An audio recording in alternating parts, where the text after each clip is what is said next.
नमस्कार मेरे प्यारे श्रोताओं, ममता हिंदी कहानियाँ चैनल में आपका स्वागत है। आज मैं आपके लिए एक बहुत ही रोमांचक और रहस्य से भरी कहानी लेकर आई हूँ, जिसमें छल, कपट और अंत में सत्य की जीत को दिखाया गया है। आपसे निवेदन है कि हमारे चैनल को सब्सक्राइब करें और इस वीडियो को लाइक, शेयर और कमेंट करके अपना प्यार दें। आइए कहानी शुरू करते हैं। बहुत समय पहले की बात है। विजयगढ़ नाम का एक राज्य था। उसी राज्य में श्यामपुर नाम का एक गांव बसा हुआ था, जहां भोलानाथ नाम का एक बहुत ही सीधा सादा किसान रहता था।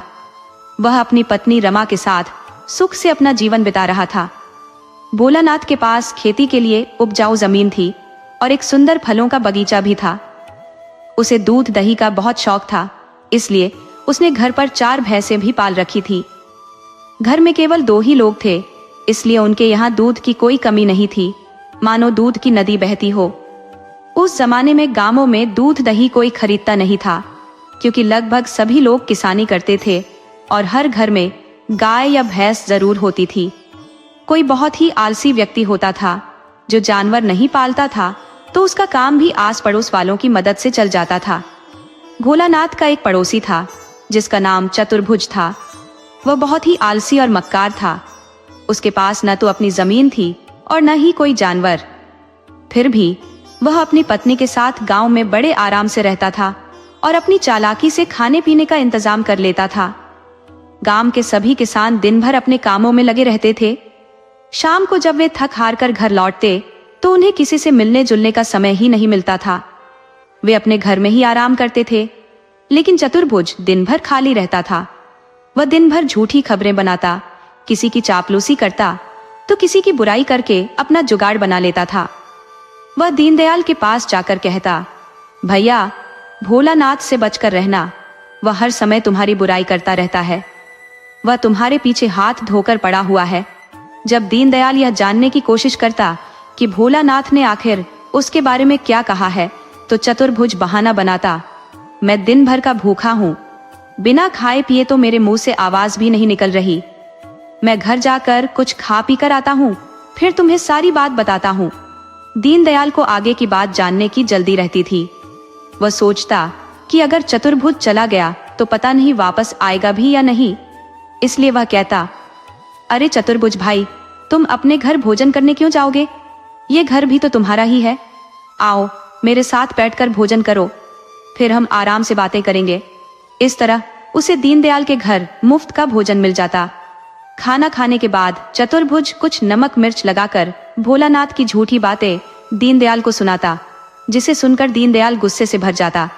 अब चतुर्भुज भोलानाथ के पास जाता और कहता, भैया, मैं अभी अभी दीनदयाल के यहाँ से आ रहा हूँ। वह तुम्हारा इतना बड़ा दुश्मन है, ये तो मुझे पता ही नहीं था। अच्छा, अब मैं चलता हूँ। आज मेरी पत्नी की तबीयत ठीक नहीं है, खाना मुझे ही बनाना पड़ेगा। बाद में मिलता हूँ। भोलानाथ सोचने लगता कि आखिर दीनदयाल ने उसके खिलाफ ऐसा क्या कह दिया है।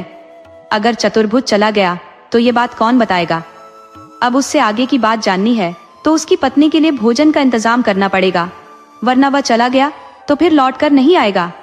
तब भोलानाथ कहता, चतुर्भुज भाई, तुम तो अपने हो, हम पड़ोसी हैं और सुख दुख में पड़ोसी ही काम आते हैं। तुम्हारी पत्नी बीमार है और तुम घर जाकर खाना बनाओ, ये कैसे हो सकता है? तुम मेरे घर से बना बनाया खाना ले जाओ, खुद भी खाओ और अपनी पत्नी को भी खिलाओ। वैसे भी मैं तुम्हारा मुंह मीठा कराने वाला था। तुम्हें पता नहीं, मेरे घर एक नया मेहमान आने वाला है। भोलानाथ की पत्नी ने खीर पूरी बनाई थी, सो उसने चतुर्भुज को दे दी। चतुर्भुज ने दीनदयाल की कही अनकही बातों को खूब बढ़ा चढ़ाकर भोलानाथ को सुनाया। ये सुनकर भोलानाथ का गुस्सा 7वें आसमान पर पहुंच गया। वो सोचने लगा, मैं तो अपने काम से काम रखता हूँ, तभी किसी की बुराई नहीं करता, फिर भी लोग मेरे पीछे क्यों पड़ जाते हैं? मैंने दीनदयाल का क्या बिगाड़ा है जो वह मेरी बुराई करता है? अगली सुबह जब दोनों का आमना सामना हुआ तो वे एक दूसरे को ऐसी नजरों से देखने लगे मानो कच्चा ही खा जाएंगे। चतुर्भुज इसी तरह सबको आपस में लड़ाता भिड़ाता और मौज करता। कुछ दिनों बाद भोलानाथ के घर एक बेटे का जन्म हुआ।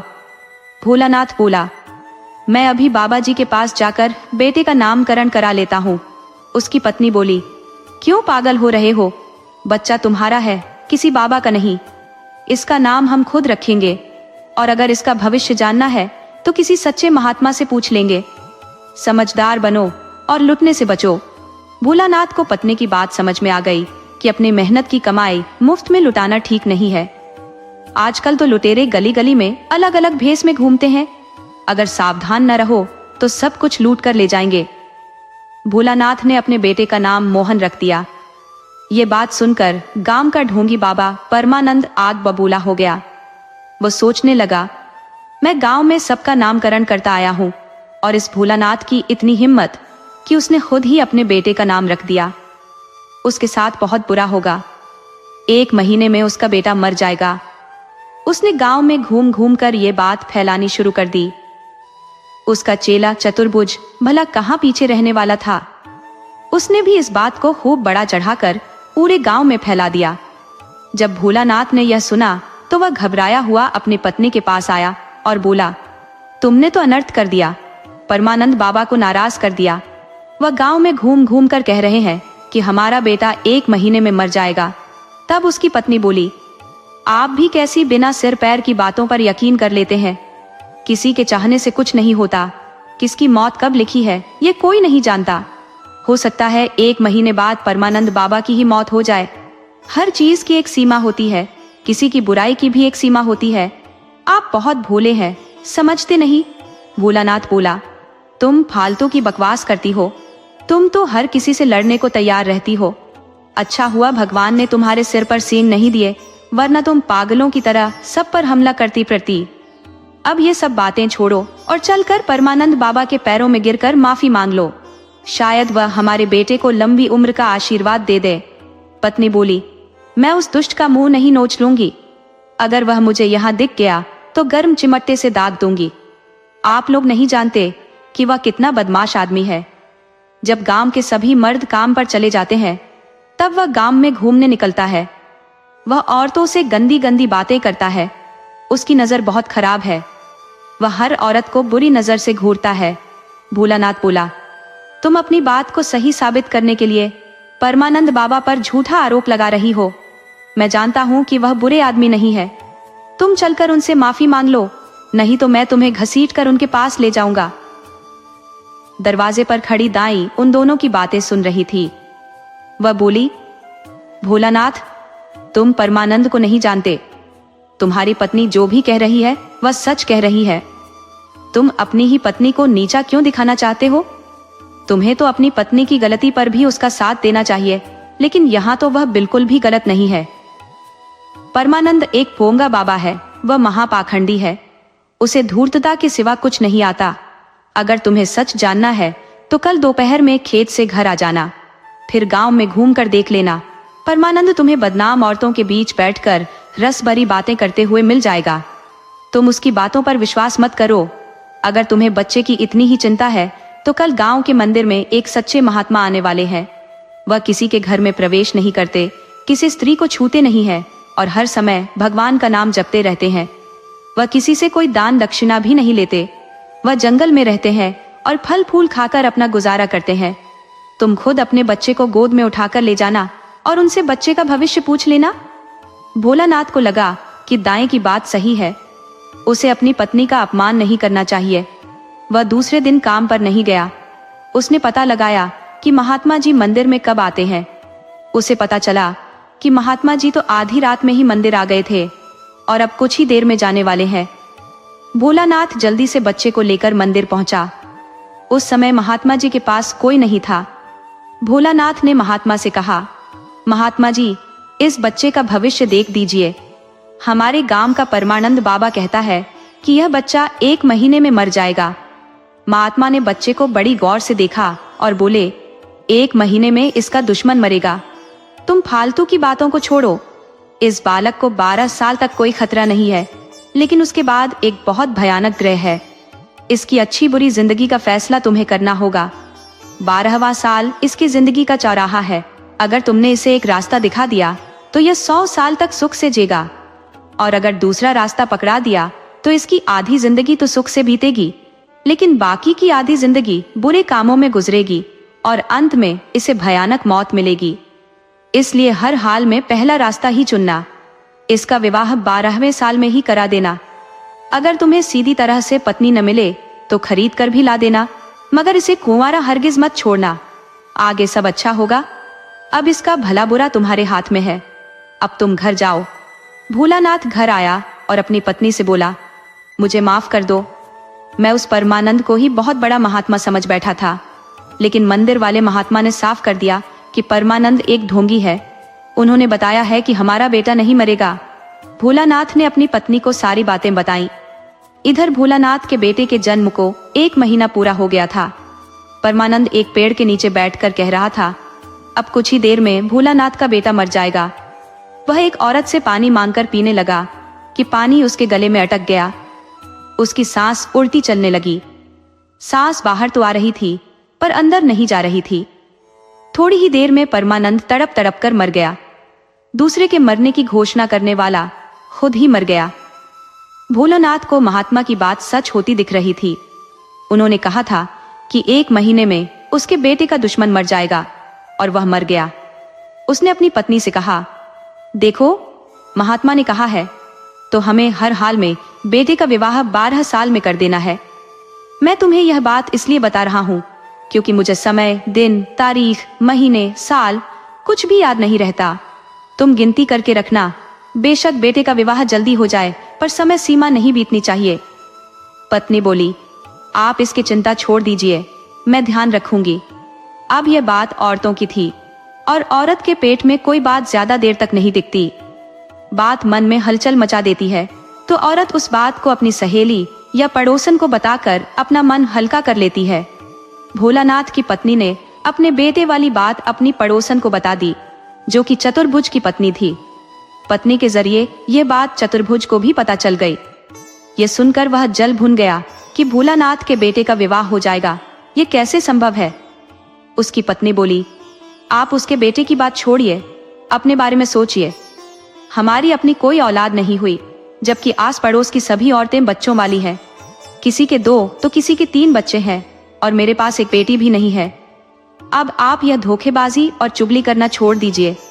आपका काम कोई अच्छा काम नहीं है। आप इस तरह कब तक अपना काम चलाएंगे? चतुर्भुज बोला, बुद्धिमान लोग अपनी अक्ल से खाते हैं। तुमने किसी पंडित को कभी काम करते देखा है? देखो कितने मजे से रहते हैं, सारी दुनिया उनके आगे झुकती है। पत्नी बोली, आप शायद उस दिन गांव में नहीं थे या सो गए होंगे, लेकिन मैं जागी हुई थी। मैंने परमानंद को तड़प तड़प कर मरते देखा है। बुरे काम का बुरा नतीजा मैंने अपनी आंखों से देखा है। चतुर्भुज बोला, तुम एक औरत हो, किसी एक बात को लेकर बैठ जाती हो। तुम्हें नहीं पता कि राजा भी बिना छल किए राजा नहीं बन पाते। समर्थ व्यक्ति को छल करने से कोई पाप नहीं लगता। मैं जो काम करता हूँ वह एक कला है, और अपनी कलाकारी दिखाकर मुफ्त में भोजन पा लेना कोई बुरा काम नहीं है। मैं हाथ की सफाई भी बहुत अच्छी तरह से जानता हूँ। उसकी पत्नी भी जानती थी कि चतुर्भुज एक ठग भी है। किसी को अपनी बातों में उलझाकर उसका सामान गायब कर देना उसके लिए बाएं हाथ का खेल था। वह अब अपने पति से ज्यादा नहीं उलझी। उसे पता था कि वह करेगा तो अपने मन की ही, मेरी तो कभी सुनता ही नहीं। तो करने दो इसे जो अच्छा लगे। मुझे क्या, मुझे तो बस भर पेट भोजन और पहनने को कपड़ा चाहिए। पत्नी कुछ नहीं बोली और घर से बाहर पड़ोसन के घर चली गई। उधर चतुर्भुज अपने काम में लगा रहा। देखते ही देखते 10 साल का समय बीत गया। भोलानाथ का बेटा मोहन 10 साल का हो गया तो पत्नी ने पति से कहा, आप अभी से बेटे के विवाह की तैयारी में लग जाइए। 2 साल बीतने में ज्यादा समय नहीं लगेगा। भोलानाथ बोला, अभी 2 साल बाकी है। क्या अभी से बहू घर में लाकर उसे गोद में खिलाओगी? बहू को कम से कम इतना तो पता होना चाहिए कि वह एक बहू है। ऐसा ना हो कि बाहर बच्चों को खेलते देखकर वह खुद उनके साथ खेलने के लिए दौड़ पड़े। अभी इंतजार करो, समय की गति कभी रुकती नहीं है। 2 साल भी गुजर गए। पत्नी के कहने पर भोलानाथ बहू की खोज में लग गया। उसे एक लड़की पसंद भी आ गई, लेकिन वह गरीब घर की थी। उसके माता पिता दान दहेज में कुछ नहीं दे सकते थे। यहाँ तक कि लड़की की विदाई के कपड़े भी भोलानाथ को ही खरीदने थे। यह बात सुनकर भोलानाथ भड़क गया। लड़की के पिता ने बहुत विनती की, आप मेरी मजबूरी समझिए। आप अपने बेटे का विवाह मेरी लड़की से कर दीजिए। कहीं ऐसा न हो कि आपकी पसंद किसी और के घर की बहू बन जाए। मैंने कई जगह बात चलाई है, आप देर मत कीजिए। लेकिन भोलानाथ को तो अपनी इज्जत की पड़ी थी। उसे महात्मा की बात याद नहीं आ रही थी। उसने उस आदमी को मना कर दिया और घर चला आया। उसने अपनी पत्नी को बताया कि लड़की वाले दहेज में कुछ नहीं दे रहे थे, इसलिए मैंने मना कर दिया। तब पत्नी बोली, आप पागल तो नहीं हो गए हैं? महात्मा ने कहा था कि बहू खरीदनी भी पड़े तब भी बेटे का विवाह करा देना। इसमें आप मान अपमान मत समझिए। जल्दी से लड़की के पिता के पास जाइए, उनसे माफी मांगिए और उनकी बेटी से अपने बेटे का विवाह तय कीजिए। भोलानाथ बोला, आज मैं बहुत भागा दौड़ी करके थका हूँ, अब कल जाऊंगा। इस तरह भोलानाथ कल कल करते हुए 1 सप्ताह गुजार दिया। जब पत्नी ने कहा कि आप नहीं जाएंगे तो मैं खुद जाती हूँ, यह बेटे की जिंदगी का सवाल है और आपको मजाक सूझ रहा है। पत्नी के बहुत कहने पर भोलानाथ उस आदमी के पास गया और बोला, मैं आपकी बेटी से अपने बेटे का विवाह करने को तैयार हूँ। मैं सारा खर्चा उठाने को भी तैयार हूँ, कहो तो और पैसे भी दे सकता हूँ। वह आदमी बोला, भाई आपने बहुत देर कर दी। मेरी बेटी 4 दिन पहले ही शादी करके अपने ससुराल चली गई। मैंने आपसे बहुत विनती की थी पर आपने मेरी एक न सुनी। आप नहीं जानते कि वक्त किसी के हाथ में नहीं होता, इसलिए वक्त के हर पल का सही उपयोग करना चाहिए। भोलानाथ निराश होकर घर आ गया और अपनी पत्नी को बताया कि वह लड़की हाथ से निकल गई। अब वह कोई दूसरी लड़की की तलाश करता है। वह बहुत हैरान परेशान होकर बहू की खोज करता रहा, लेकिन उसे कहीं सफलता नहीं मिली। वह खरीदने पर भी बहू नहीं ढूंढ पाया। वह किसी अंधी, लंगड़ी या ज्यादा उम्र की लड़की से भी बेटे का विवाह करने को तैयार था, पर उसका कहीं जुगाड़ नहीं लगा। विद्वान कहते हैं कि सामने आई भोजन की थाली और पहली बार आए विवाह के प्रस्ताव को कभी नहीं ठुकराना चाहिए। भोजन ठुकराने वाला उस दिन भूखा रह जाता है और पैसे के लिए विवाह का पहला प्रस्ताव ठुकराने वाले को बाद में पैसे तो मिल जाते हैं, मगर जिंदगी में कभी अच्छी पत्नी नहीं मिलती। देखते ही देखते 12 साल का समय गुजर गया और भोलानाथ का बेटा मोहन 13 साल का हो गया। महात्मा के बताए अनुसार काम न करके भोलानाथ ने मोहन की जिंदगी दांव पर लगा दी थी। समय बीता और 16वें साल में मोहन के विवाह का एक और प्रस्ताव आया। विवाह तय भी हो गया। लड़की वाले खुशी खुशी जाने लगे। वे अभी गांव से बाहर ही निकले थे कि उनसे चतुर्भुज मिल गया। वह किसी दूसरे गांव से आ रहा था। जब उसने अपने गांव से बाहर निकलते 2 आदमियों को देखा तो पूछ ही लिया, भाई लगता है हमारे गांव से आ रहे हो, और भगवान झूठ न बुलवाए तो आप लड़की के पिता हैं और लड़का देखने आए थे। लड़की का पिता बोला, आपने सही पहचाना है। अब जब आप इतना जान ही गए हैं तो हमारी एक शंका का समाधान कर दीजिए।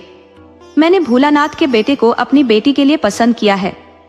क्या आप उसके चरित्र के बारे में कुछ बता सकते हैं? चतुर्भुज बोला, भैया आप सही जगह पर गए हैं। लड़का अच्छा है, खेती बाड़ी ठीक है, माता पिता एकदम गाय जैसे सीधे हैं। लेकिन अब बीमारी को क्या कहा जाए, वह तो किसी को भी लग जाती है। छोटी मोटी बीमारी है, इलाज कराने पर ठीक हो जाएगी। आप आंख बंद करके विवाह कीजिए। लड़की का पिता बोला, भाई लड़के को कौन सी बीमारी है, मुझे साफ साफ बताओ। चतुर्भुज बोला, अब इतनी छोटी सी बीमारी का क्या जिक्र करूं? आप रहने दीजिए, आंख बंद करके विवाह कर दीजिए। तब लड़की का पिता बोला, नहीं आप साफ साफ बताइए कि लड़के को कौन सी बीमारी है। तब चतुर्भुज बोला, जब आप मेरा कहा नहीं मानेंगे तो मुझे बताना ही पड़ेगा। अरे उसे कभी कभी मिर्गी आ जाती है। वह हमेशा नहीं आती, जब कुएं पर पानी भरने जाता है तब आती है। लड़की का पिता बोला, आप इतनी खतरनाक बीमारी को छोटा कहते हैं? चतुर्भुज बोला, अब क्या करूं? मेरी आदत किसी की बुराई करने की नहीं है, मगर सच्चाई मुंह से निकल ही जाती है। लड़की का पिता बोला, भैया आपने मुझे सच बता दिया, वरना वह धोखेबाज मुझे फंसा ही चुका था। मैंने तो विवाह तय कर लिया था। लड़की का पिता जल्दी से अपने गांव लौट गया। इधर चतुर्भुज को सुकून मिल गया था तो भोलानाथ फूला नहीं समा रहा था कि बेटे का विवाह हो जाएगा। इस तरह महीने गुजर गए, मगर लड़की वाले दोबारा नहीं आए।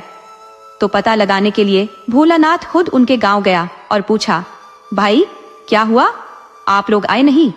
तब उस घर वाले बोले, अरे धोखेबाज, तुम अपने बीमार बेटे का विवाह मेरी बेटी से कराना चाहते थे। हमने अपनी बेटी का विवाह दूसरी जगह करा दिया। वह अपने ससुराल चली गई है। भोलानाथ बोला, तुम्हें अपनी बेटी का विवाह कहीं और करना था, सो कर दिया, लेकिन मेरे बेटे पर कोई झूठा आरोप मत लगाओ। लड़की वाले बोले, तेरे बेटे को मिर्गी आती है? भोलानाथ बोला, खबरदार, जो मेरे बेटे को कुछ कहा तो मुझे लगता है कि तुम्हारी बेटी को ही कोई बीमारी थी। लड़की के घर वाले गुस्सा हो गए और उन्होंने भोलानाथ की पिटाई कर दी। भोलानाथ पिटकर घर आ गया। उसे समझ में नहीं आ रहा था कि यह अफवाह किसने फैलाई है। उसने अपनी पत्नी से कहा, तुम्हारी गांव में बहुत सहेलियां हैं, तुम औरतों में हमेशा बैठती उठती हो, तुम पता करो कि किसने मोहन का विवाह तुड़वाया है। पत्नी बोली, मैं पता कि बिना भी जानती हूँ कि यह काम चतुर्भुज का है। आप नहीं जानते कि गांव में जितने भी गलत काम होते हैं उसी का हाथ रहता है। आप उस दुष्ट से उलझने से अच्छा है चुपचाप अपने बेटे का विवाह गोपनीय तरीके से कर दीजिए। किसी को तब पता चले जब बहू घर में आ जाए। भोलानाथ बोला, मैं पता लगाता हूँ, अगर उस दुष्ट चतुर्भुज ने ऐसा किया है तो मैं उसकी खोपड़ी तोड़ दूंगा। स्त्री बोली, क्यों उस धूर्त से उलझने जाएंगे? आप अपना काम कीजिए, मैं जो कहती हूँ उतना ही कीजिए। इस तरह 1 महीना गुजरा कि फिर एक आदमी मोहन को देखने आ गया। दोनों तरफ से बात पक्की हो गई। वह किसी दूसरे गांव का था जो बहतड़ी नदी के पार था। बहतड़ी नदी का हाल भी बड़ा अजीब था। वह पल पल में अपना रंग बदलती थी। वह कभी सूख जाती तो अगले ही पल उसमें बाढ़ आ जाती। उस नदी में कोई नाव नहीं चलती थी तो लोग उसके सूखने पर ही उसे पार करते थे। वह आदमी चला गया और जाते जाते कह गया कि आकर लड़की देख लेना। भोलानाथ को डर था कि इस बार भी चतुर्भुज विवाह तुड़वा देगा, लेकिन भोलानाथ की पत्नी ने बताया, आप चिंता न करें, इस बार चतुर्भुज खुद संकट में है। उसके घर बेटी ने जन्म लिया है और उसकी पत्नी काफी बीमार है। वह उसी के इलाज में लगा हुआ है। इस वक्त वह सारी चालाकियां भूल गया है। चुगली का नतीजा सामने आ गया है, ठगी का परिणाम सामने है।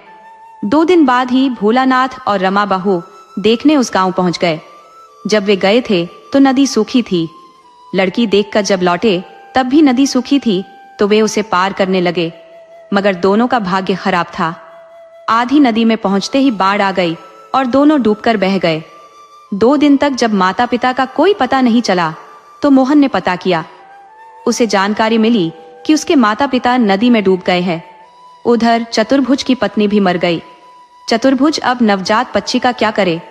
वह पत्नी के गम में पागल हुआ जा रहा था। वह उस लड़की को मोहन के पास ले आया और उसे देते हुए बोला, इसे रख लो। मोहन बोला, मैं इसका क्या करूंगा? तब चतुर्भुज ने अपने सारे गुनाह मोहन के सामने कबूल कर लिए। उसने बताया, मैंने तुम्हारा विवाह कई बार तुड़वाया है। 4-5 बार तो गांव के बाहर से ही लड़की वालों को लौटा दिया। उसी की सजा मुझे मिली है। अब मेरे पास कोई बड़ी लड़की तो है नहीं कि तुम्हें देकर अपने पाप का प्रायश्चित कर सकूं। अब मेरे पास यही है, इसे रख लो। इसे पाल पोस कर बड़ा कर देना और इससे विवाह कर लेना। मेरे पाप से मुझे मुक्ति मिल जाएगी। मोहन ने भी सोच लिया कि इस दुष्ट के लिए यही ठीक रहेगा, तो उसने लड़की को रख लिया। समय बीता और वह लड़की सयानी हो गई। मोहन उसे बचपन से ही समझाता आया था कि तू मेरी पत्नी है, तो वह भी यही मानती थी। जब मोहन 40 का हुआ तो वह 20 वर्ष की थी। उनकी जोड़ी बेमेल थी। गांव वालों ने भी इस बात का विरोध किया, जिसे तूने गोद में खिलाया, अपनी बच्ची की तरह पाला, उसकी गंदगी साफ की, तो उसका पालनहार है, पति नहीं। चुपचाप इसका कहीं विवाह कर दे, नहीं तो हम तुम्हारे खिलाफ पंचायत बैठाकर तुम्हें गांव से निकाल देंगे। मोहन तो उसके प्यार में पागल था। वह भी मोहन को अपना पति मानती थी और वे पति पत्नी की तरह ही रहते थे। जब से वह सयानी हुई थी, दोनों एक ही बिस्तर पर सोते थे। संयोग था कि कोई बच्चा नहीं हुआ था। मोहन की पत्नी, जिसका नाम अब कपिला था, ने ही मोहन को सलाह दी कि हमें गांव छोड़कर शहर में चलना चाहिए। तो दोनों एक दिन विजयगढ़ के लिए निकल गए। विजयगढ़ में राजा विलास चंद का राज था। वह दिन रात बुरे व्यसनों में डूबा रहता था। उसकी एक रानी थी, सुशीला, जो बहुत रूपवती थी, परंतु बहुत ही सीधी सादी, भोली और दयालु थी। राजा तो नर्तकियों के बीच रहता था, जो बहुत श्रृंगार करती थी। राजा को अपनी सीधी सादी रानी पागल लगती थी। रानी से राजा को एक राजकुमार, धर्मवीर, पैदा हुआ था, परंतु राजा का मन रानी और राजकुमार में नहीं था। वह एक चंचल और चतुर स्त्री से विवाह करना चाहता था, जिसे खूब मौज मस्ती पसंद हो। उधर मोहन अपनी पत्नी कपिला को अपनी बेटी बताकर राज दरबार में काम मांगने गया। राजा ने कपिला को देखते ही उस पर मोहित हो गया और उसके सामने विवाह का प्रस्ताव रख दिया। कपिला ने यह सुनहरा मौका हाथ से जाने नहीं दिया। वह राजा से बोली, मुझे आपकी रानी बनना मंजूर है, मगर मेरी एक शर्त है कि मेरे पिता हमारे साथ रहेंगे। मैं हमेशा अपने पिता के साथ रही हूँ। ये मेरे साथ महल में ही रहेंगे, मेरे कमरे के पास वाले कमरे में, ताकि मैं इनकी सेवा कर सकूं। राजा बोला, तुम्हारे पिता की सेवा के लिए मैं नौकर रख दूंगा। तब कपिला बोली, नहीं, माता पिता की सेवा बच्चों को ही करनी चाहिए। राजा को कोई ऐतराज नहीं हुआ। उसने मोहन के लिए भी व्यवस्था कर दी। वह राजा की दूसरी रानी बनकर महल में रहने लगी। कपिला को पता था कि बूढ़ा राजा संतान पैदा नहीं कर सकता, मगर वह अपने पुत्र को राजा का उत्तराधिकारी बनाना चाहती थी। तो वह अपने कथित पिता के पास आई, जो असल में उसका पति था। उससे बोली, अब हम जल्दी से 1-2 बेटे पैदा कर लेते हैं। हमें अपनी औलाद को इस राज्य का राजा बनाना है।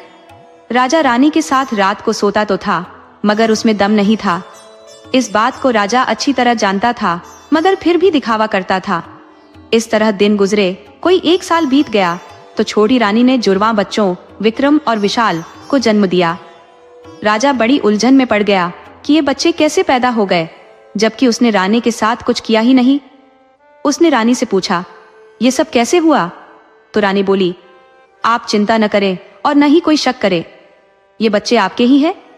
आपने नहीं, मैंने खुद प्रयास किया है। आप राजा हैं, आप कैसे प्रयास कर सकते हैं? बस आपको इतना तो याद है ना कि मैं हर रात आपके साथ ही रही हूं। राजा ने दिमाग लगाया तो उसे यकीन हो गया कि रानी तो हर रात मेरे साथ ही रही है, तो इस पर शक करना बेकार है। राजा ने छोटी रानी के पुत्रों को अपना मान लिया और बहुत प्यार जताने लगा। वह छोटी रानी से भी बहुत प्यार करता था। राजा के पास अब 3 राजकुमार थे।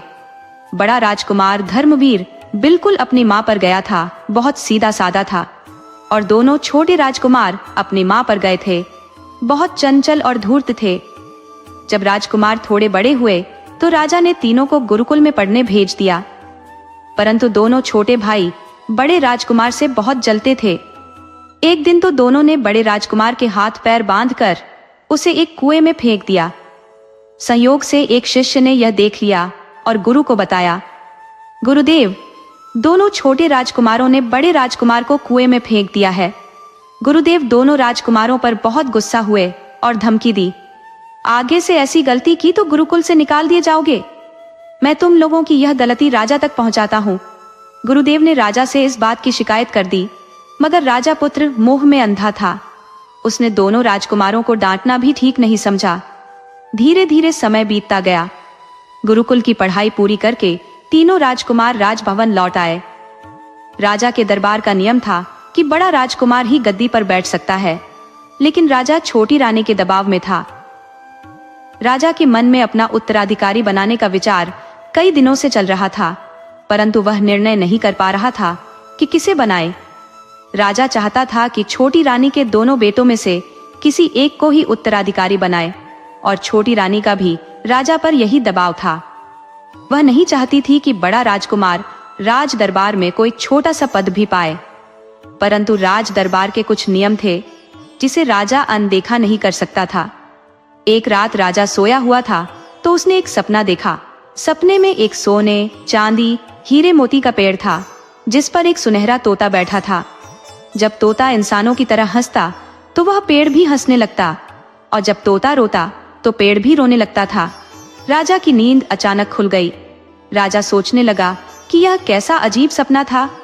राजा के मन में विचार आया कि क्यों न वह उस पेड़ की खोज में तीनों राजकुमारों को लगा दे, और जो भी उस पेड़ को खोज कर ले आएगा वह उसे ही राज्य का उत्तराधिकारी घोषित कर देगा। बिना परीक्षा लिए किसी को राजकुमार घोषित करना ठीक नहीं होगा। राजा ने अपने मंत्रियों और दरबारियों से सलाह ली तो सबने राजा की तारीफ की और कहा, यह सबसे उत्तम विचार है। बिना परीक्षा के पता नहीं चलेगा कि कौन योग्य है। आप तुरंत राजकुमारों को अपना आदेश सुना दीजिए। राजा ने तीनों राजकुमारों को महल में बुलाया और अपने सपने के बारे में बताया। हमने एक सुनहरे हीरे मोती सोने चांदी का पेड़ देखा है जिस पर एक तोता बैठा है। हमारी इच्छा है कि जो भी राजकुमार उस पेड़ को ढूंढकर मेरे पास लाएगा, हम उस राजकुमार को राज्य की राजगद्दी सौंप देंगे और उसी दिन संन्यास ले लेंगे। तीनों राजकुमार राजा की बात सुनकर बहुत उत्साहित हुए और दूसरे दिन सुबह ही उस पेड़ की खोज में निकल पड़े। दोनों छोटे राजकुमार तेज घोड़ों पर सवार थे तो बहुत आगे निकल गए। बड़ा राजकुमार मध्यम गति से चलने वाले घोड़े पर था तो वह पीछे रह गया। आगे जा रहे दोनों भाइयों ने सोचा, सारी मुसीबत की जड़ यह बड़ा भाई ही है।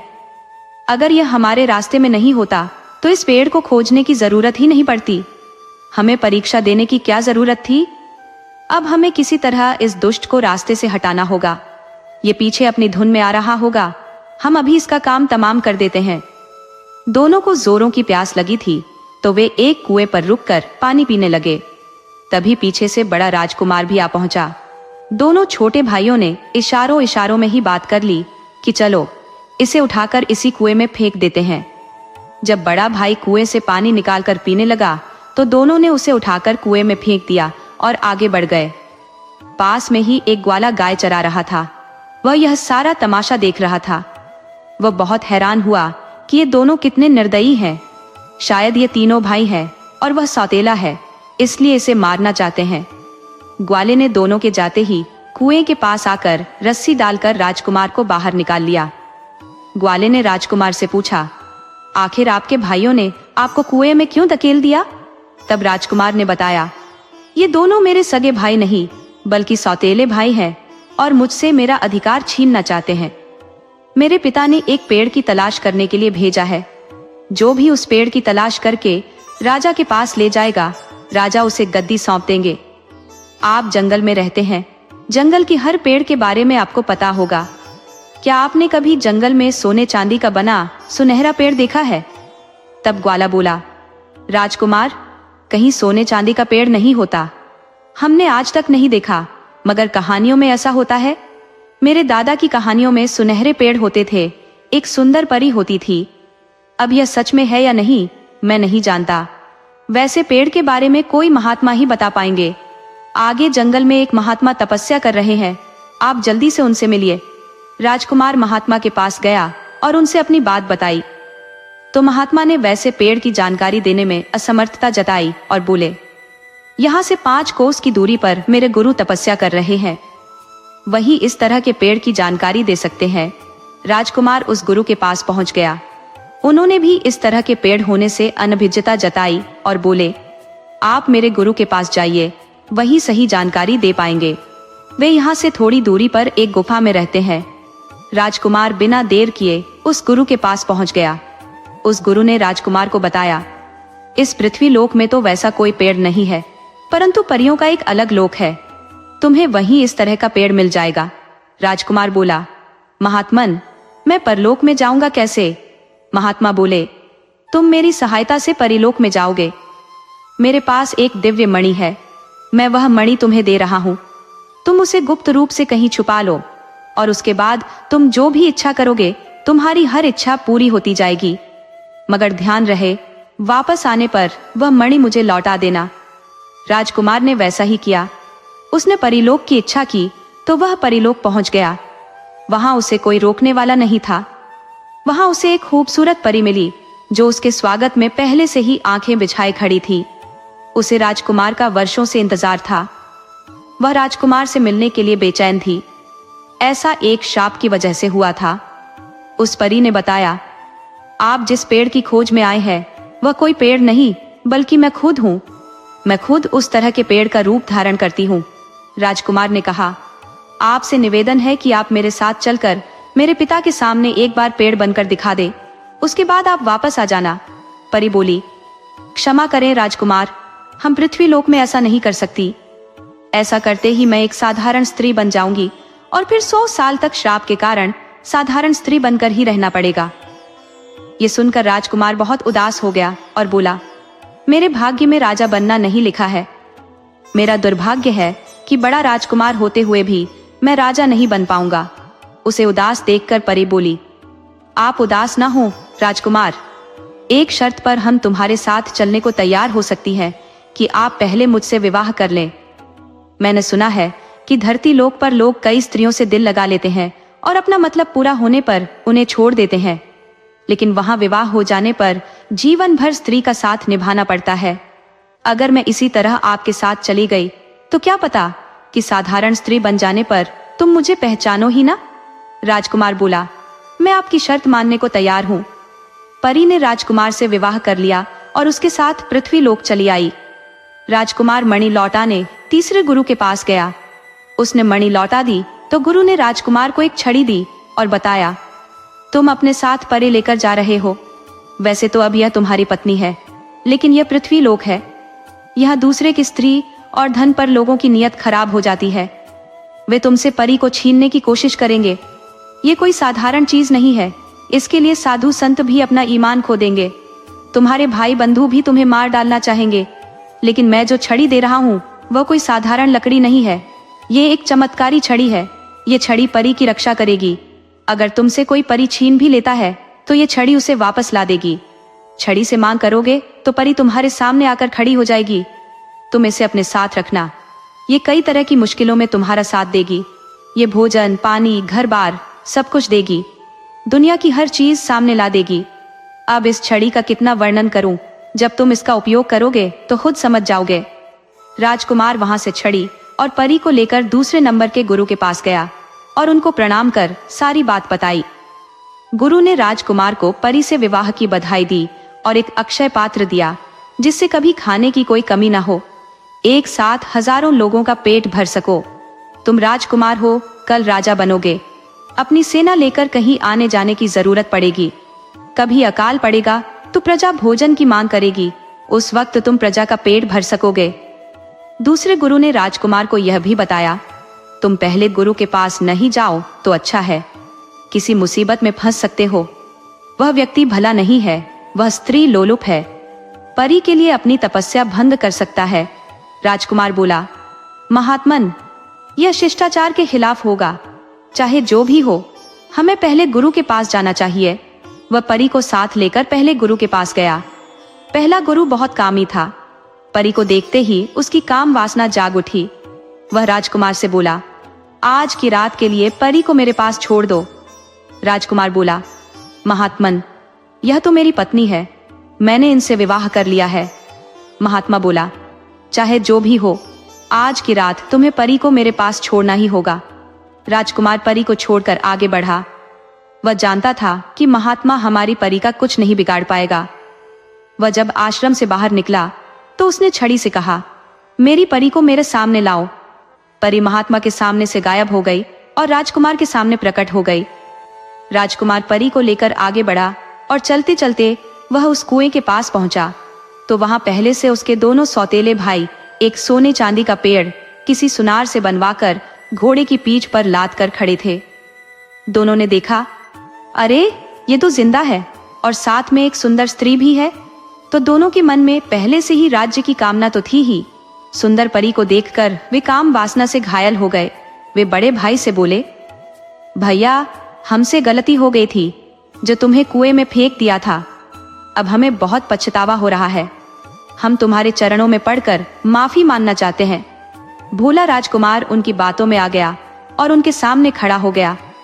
तो दोनों ने फिर से बड़े राजकुमार को कुएं में फेंक दिया और उसका अक्षय पात्र एक साधारण कटोरा समझकर और छड़ी को एक लकड़ी समझकर कुएं में फेंक दिया और परी को जबरदस्ती अपने साथ लेकर चलते बने। पहले वाला ग्वाला पास ही खड़ा सब देख रहा था। दोनों के चले जाने पर उसने राजकुमार को कुएं से बाहर निकाला। राजकुमार अपनी छड़ी और कटोरा लेकर बाहर निकला। उसने छड़ी से मांग की, मेरी पत्नी को मेरे सामने लाओ। परी तुरंत सामने हाजिर हो गई। उधर दोनों राजकुमार स्त्री के अचानक गायब हो जाने से हैरान रह गए। वे अपना सा मुंह लेकर राज दरबार को चले गए और राजा के सामने खरीदा गया पेड़ प्रस्तुत किया। परंतु राजा उस पेड़ को अपने सपने में देखे गए पेड़ से जरा भी मेल नहीं करा पाया। राजा बोला, बड़े राजकुमार को आ जाने दो, उसके बाद ही कोई निर्णय लिया जाएगा। उधर राजकुमार कुएं से निकलने के बाद ग्वाले को धन्यवाद दिया। उसने अक्षय पात्र से अच्छा खाना मांगा, ग्वाले को खिलाया, अपनी पत्नी को खिलाया और खुद भी खाया। वह ग्वाले से बोला, अब आपको यहाँ नहीं, राजमहल में जरूरत है। मैं अभी से आपको अपना मंत्री नियुक्त करता हूँ। कल को मेरा राजा बनना तय है। ग्वाला कहाँ एक चरवाहा से मंत्री का पद पा गया। उसने अपने एक सहयोगी को सारी गायें दान कर दी और बड़े राजकुमार के साथ राजमहल में आ गया। राजा बड़ी बेसब्री से राजकुमार का इंतजार कर रहा था। आते ही बोला, तुम पेड़ लाए हो? राजकुमार बोला, हाँ महाराज, लाया हूँ। उसने परी से कहा, पेड़ बनकर राजा को दिखा दो और वही दृश्य दिखाओ जो उस दिन राजा ने सपने में देखा था। परी ने अपने पति की आज्ञा मानकर उसी तरह का पेड़ बनकर राजा को दिखा दिया। राजा यह देखकर बहुत खुश हुआ। थोड़ी देर बाद परी साधारण स्त्री बन गई। परी ने ही राजा को बताया कि दोनों छोटे राजकुमारों ने किस प्रकार का व्यवहार हमारे पति के साथ किया था। तब दोनों छोटे राजकुमार बोले, यह स्त्री कुलक्षणी है, ये झूठ बोल रही है। इसके पास क्या सबूत है कि हमने बड़े राजकुमार को कुएं में फेंका था? तब ग्वाला बोला, मैं इस बात का गवाह हूँ कि तुम दोनों ने एक बार नहीं 2 बार बड़े राजकुमार को कुएं में फेंका था। राजा बोला, मुझे अब किसी गवाह की जरूरत नहीं है। तुम सबको अब असली राज मैं बताता हूँ। वास्तव में ये दोनों छोटे राजकुमार मेरे बेटे नहीं है, बल्कि एक धोखेबाज के बेटे हैं। मुझे तो इनकी माँ पर पहले से ही शक था कि मेरे बिना किसी सहयोग के उसने पुत्र पैदा कर दिए। मेरी छोटी पत्नी लगातार मुझे धोखा दे रही थी। इसका पति इसका कथित बाप है। वास्तव में वह मेरी पत्नी का पिता नहीं, बल्कि वही उसका पति है। इन दोनों ने मुझसे यह राज छुपा कर रखा कि ये दोनों पति पत्नी है। मैंने अनजाने में विवाह कर लिया। वह एक साथ दोहरा मजा लौट रही थी और मेरी आंखों में धूल झोंक रही थी। गनीमत रही कि उसने मुझे जहर देकर नहीं मारा और मैं जिंदा हूँ। मैंने छोटी रानी को बद चलने के आरोप में पहले ही जेल में डलवा दिया है और अब ये दोनों उसके बेटे राजकुमार की हत्या के प्रयास में फांसी पर चढ़ेंगे। दोनों राजकुमारों ने स्वीकार किया कि उन्होंने एक षड्यंत्र के तहत बड़े राजकुमार को मारना चाहा था और इसके पीछे उनकी माँ और कथित नाना का हाथ था। जब उन्हें पता चला कि वह उनका नाना नहीं बल्कि पिता है, तो दोनों बहुत शर्मिंदा हुए। राजा ने कपिला, मोहन और उनके दोनों बेटों सभी को फांसी पर चढ़वा दिया। राजा ने अपनी बड़ी रानी के सामने बहुत पछतावा किया। मेरी भोली रानी और मेरे सीधे राजकुमार ने मेरी गलती के कारण बहुत कष्ट उठाए हैं। कल मैं राजकुमार को गद्दी सौंप दूंगा और अब तो राजकुमार की शादी की भी चिंता नहीं, क्योंकि देवलोक से बहू मिल गई है। राजा अपनी पहली रानी के साथ खुशी खुशी रहने लगा और राज की बागडोर अपने बेटे को सौंप दी। परी रानी बनकर महल में रहने लगी। अब वह परी नहीं बल्कि पृथ्वीलोक की एक स्त्री थी। इस कहानी से हमें यह सीख मिलती है कि छल और धोखे का रास्ता अंत में विनाश की ओर ही ले जाता है। सत्य और धर्म का मार्ग कठिन हो सकता है, पर विजय हमेशा उसी की होती है।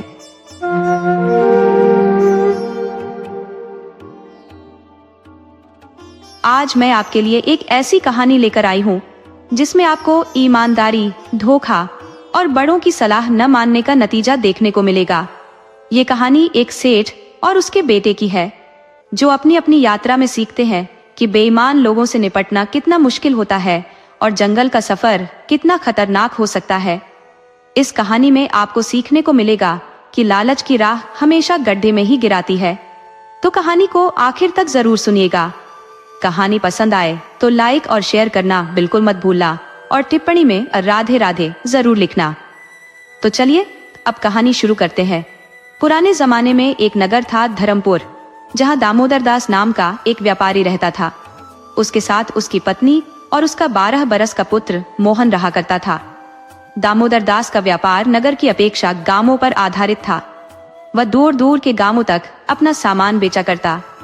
गांव के लोग काफी ईमानदार होते थे। वह बेशक गरीब थे, मगर उधारी कभी नहीं रखते थे। तो दामोदर दास एकमात्र व्यापारी था जो गांव के लोगों पर दिल खोलकर भरोसा करता था और उधारी दे देता था। उससे उधारी लेने नगर से 30 कोस दूर से भी लोग आ जाते थे, तो वह इनकार नहीं करता था। वह उन ग्रामीणों को कभी निराश नहीं लौटाता था, उन्हें उधारी दे देता था। मगर जब किसानों के पास अन्न हो जाते तो किसान भी पूरी ईमानदारी से दामोदर दास सेठ का उधारी चुका जाते थे। मगर उन ईमानदार ग्रामीणों में भी कुछ बेईमान हुआ करते थे, जो उधारी ले तो लेते थे, मगर चुकाने के नाम पर उनकी नानी मरने लगती थी। दामोदर दास नगर में बैठकर इंतजार करता रहता, मगर फसल कटाई के महीनों समय निकल जाने के बाद भी जब मक्कार किसान उधारी लौटाने नहीं आते तो खुद दामोदर दास को उनके पास जाना पड़ता। कुछ तो लाज लिहाज से पैसे वापस कर देते, तो कुछ इतने बदमाश होते कि दामोदर दास को देखकर घर में छिप जाते और पत्नी बच्चों से कहलवा देते कि पिताजी घर में नहीं है। अब दामोदर दास 10 कोस दूर जाता और फिर वापस लौट आता तो वे खुश होते कि अब सेठ दोबारा नहीं आएगा। मगर दामोदर दास उधारी नहीं छोड़ने वाला था।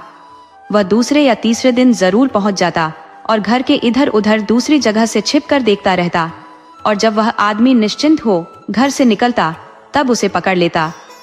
अब लाख बहाने बनाने के बाद भी दामोदर दास उधारी वसूल कर ही लेता। उधर एक गांव था किशनपुर, जहां एक बहुत ही बेईमान आदमी रहता था जिसका नाम भोला राम था। वो जिस किसी का उधार ले लेता कभी नहीं लौटाता था। उधारी लेते वक्त पालतू कुत्ते की तरह आगे पीछे दुम हिलाने लगता था, मगर जब उधारी चुकाना होता तो शिकारी आवारा कुत्ता बन जाता था। सेठ दामोदर दास से भी वह उधारी ले लिया था, मगर वह देने के लिए लिया ही नहीं था।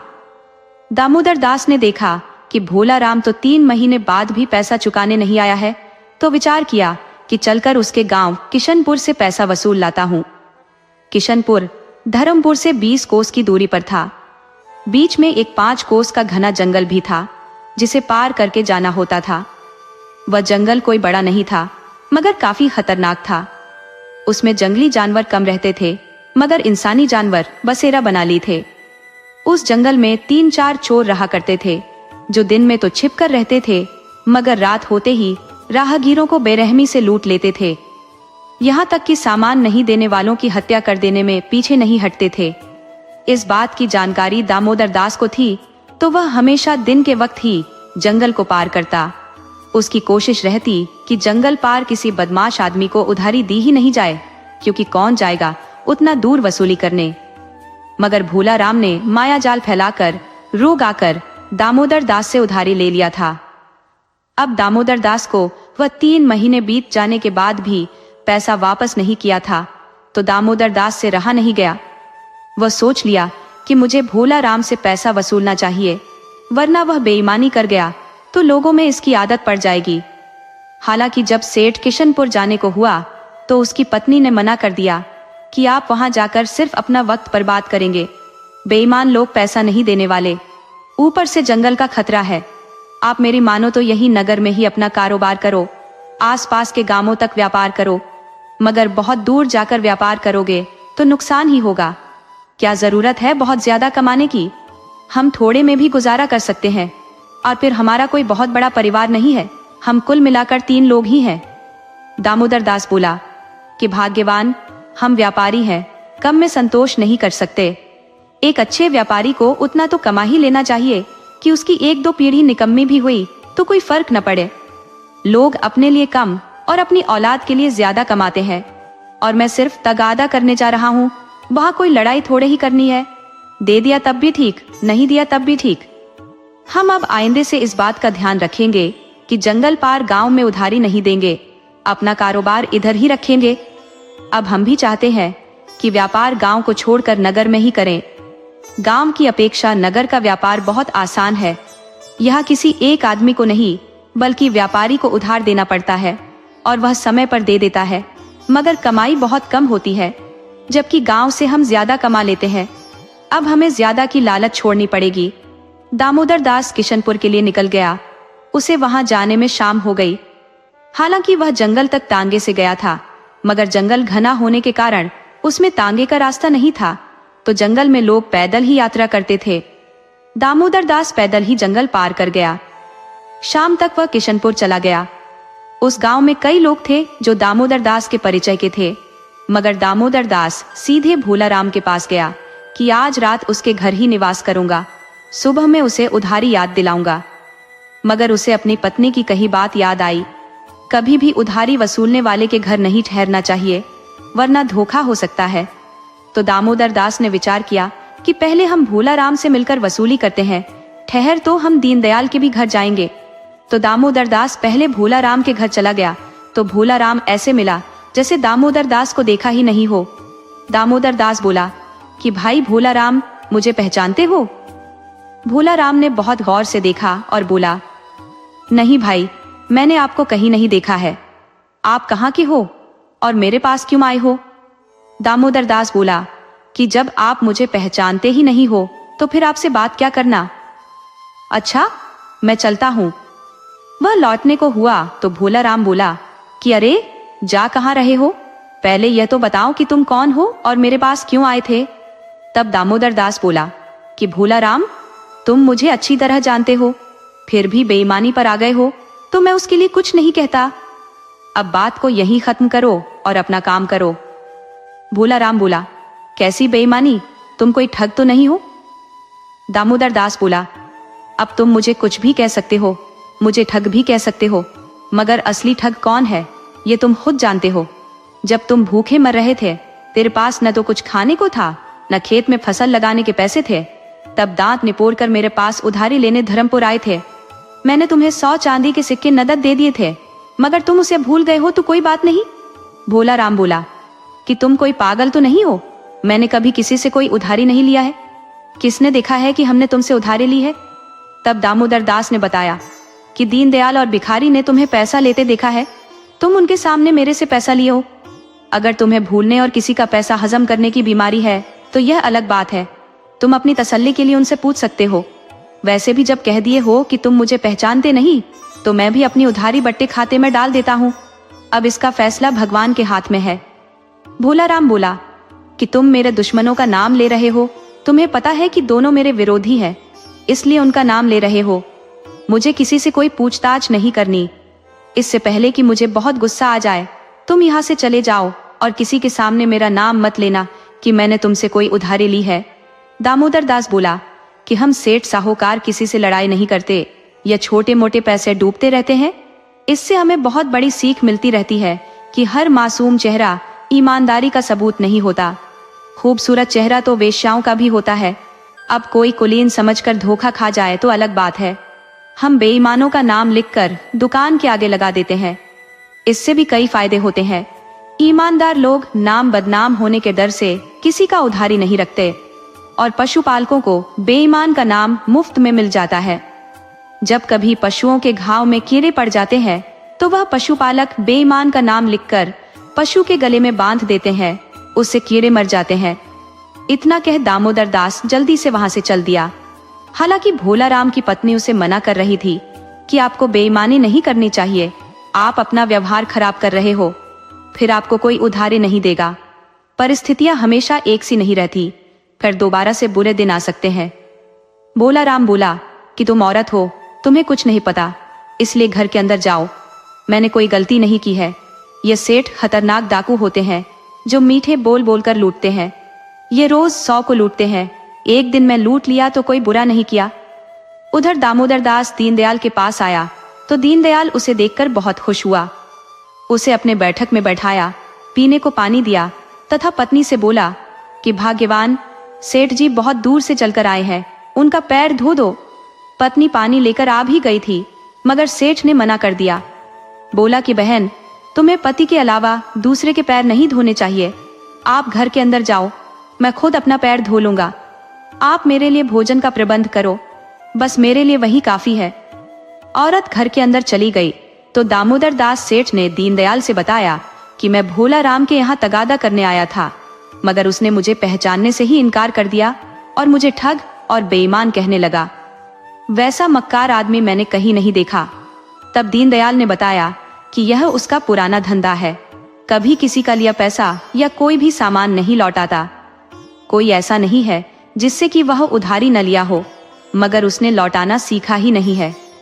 मेरे से एक बार 10 सेर अनाज ले गया था, मगर जब मैंने उससे लौटाने की बात की तो बोला कि तुम कब से सेठ बन गए कि उधारी देने लगे, तुमने मेरे को कोई उधारी नहीं दिया है। तब मैं उससे थोड़े से अन्न के लिए उलझना ठीक नहीं समझा।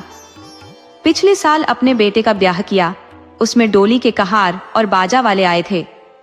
ब्याह के बाद उन्हें यह कहकर विदा कर दिया कि अगले महीने सबका पैसा दे दूंगा, अभी हमारे पास नहीं है। तो सभी चले गए, मगर महीने के आखिर में आ गए तो भोला राम पहचानने से इनकार कर गया कि कैसा पैसा। बाजा वाला बोला कि भाई, आपके बेटे के ब्याह में बाजा बजाया हूँ। तो भोला राम बोला कि भैया, शायद तुम उस घर का पता भूल गए हो जहां तुमने बाजा बजाया था।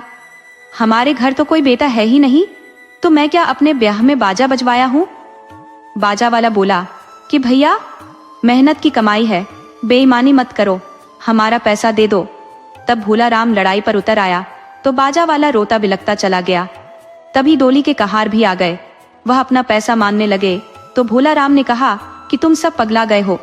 अरे मेरे पास तुम लोगों की कोई उधारी नहीं है, मेरा कोई बेटा नहीं है, न बहू है, पता नहीं कहां से नशा करके आ जाते हो।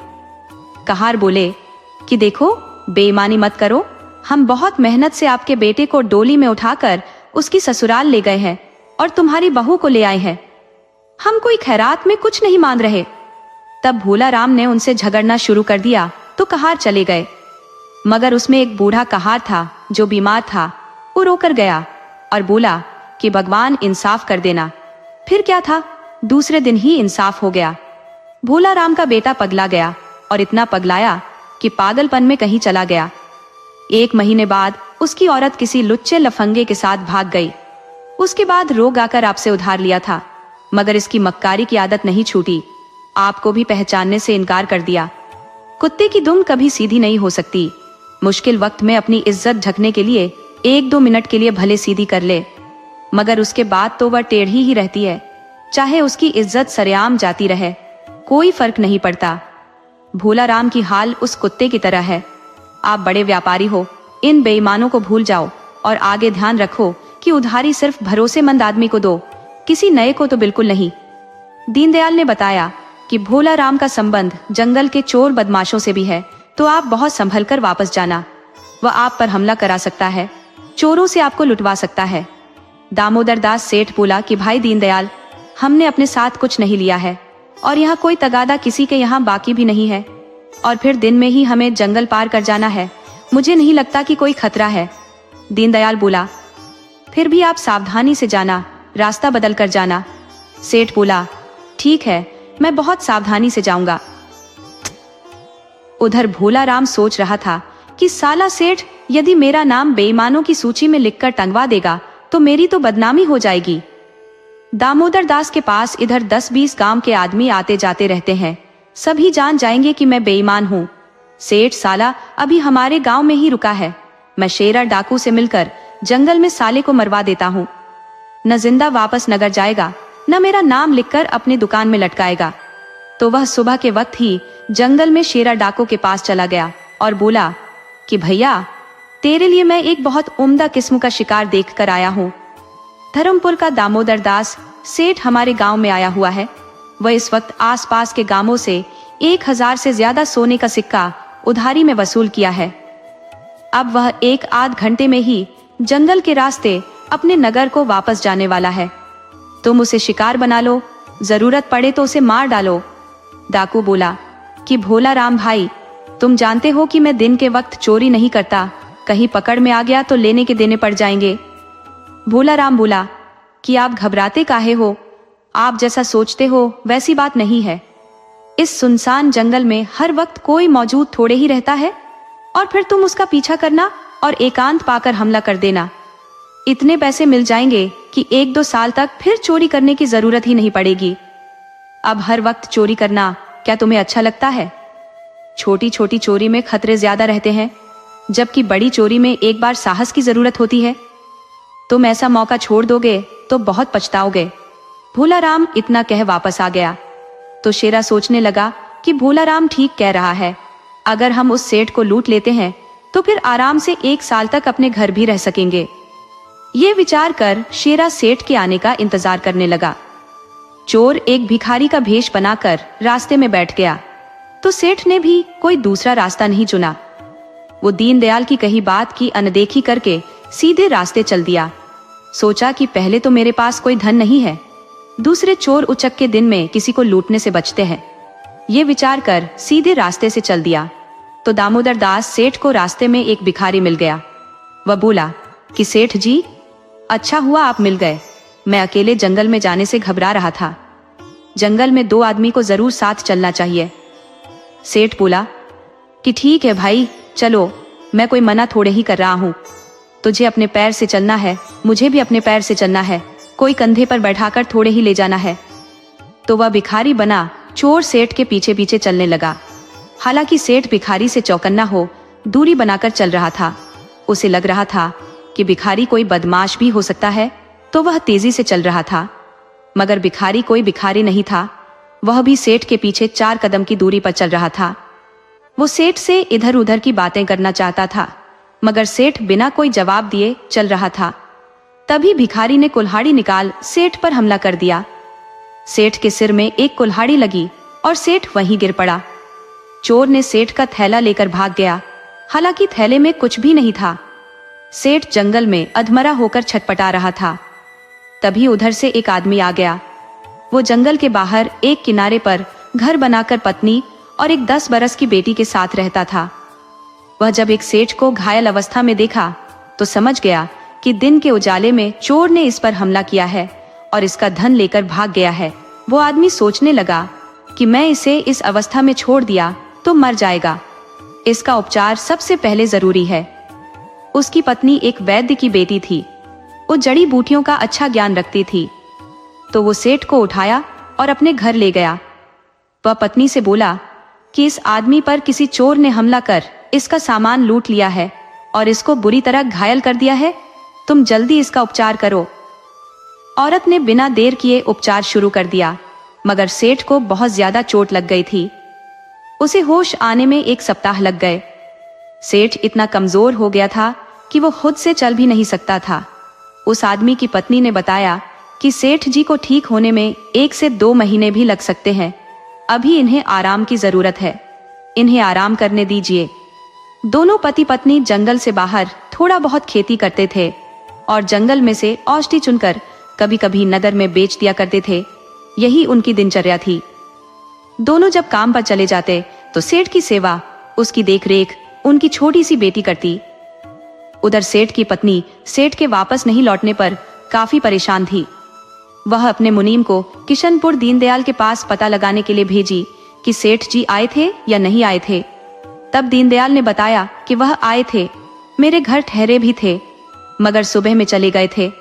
क्या वह अब तक घर नहीं लौटे हैं?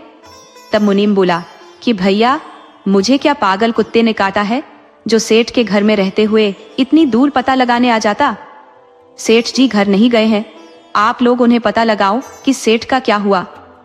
वो इतना कह नगर लौट आया और सेठानी को बताया कि सेठ जी दीनदयाल के पास ही ठहरे थे, मगर सुबह में घर के लिए चल दिए थे। इस बात की खबर भी मैं कई लोगों से लगा लिया हूँ। हाँ, उनकी झड़प भोला राम से भी हुई थी। शायद भोला राम ने ही कोई चाल चली हो और सेठ को मरवा दिया हो।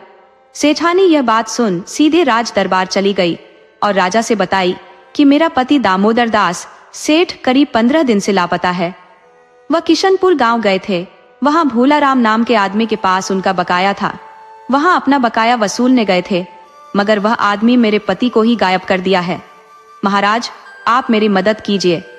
राजा ने इस बात को गंभीरता से लिया और वह अपने कुछ सैनिक किशनपुर भेज दिया और बोला कि भोला राम को पकड़कर दरबार में हाजिर करो। सैनिक राजा के आदेश का पालन किए और भोला राम को पकड़कर राज दरबार ले आए। राजा ने भोला राम से सेठ दामोदर दास की जानकारी मांगी कि क्या दामोदर दास को जानते हो? तो भोला राम राजा को बरगला नहीं सका। वह जानता था कि राजा झूठ बोलने वाले को फांसी चढ़ा देते हैं, तो स्वीकार कर लिया कि हाँ महाराज, मुझसे गलती हुई है। मैं सेठ से 100 चांदी के सिक्के बुरे वक्त में उधार लिए थे, मगर लालचवश हम उसे लौटाना नहीं चाहते थे, तो सेठ को पहचानने से इनकार कर दिया। सेठ ने भी धमकी दी कि मैं बेईमान का नाम लिखकर दुकान के आगे लगवा दूंगा, तो मैं बदनामी के डर से सेठ को मारने का फैसला ले लिया और मैं सेठ को मरवाने के लिए जंगल के नामी चोर शेरा का सहारा लिया। अब आगे की कहानी शेरा जानता है कि सेठ को मारकर जंगल में कहां छिपा दिया है।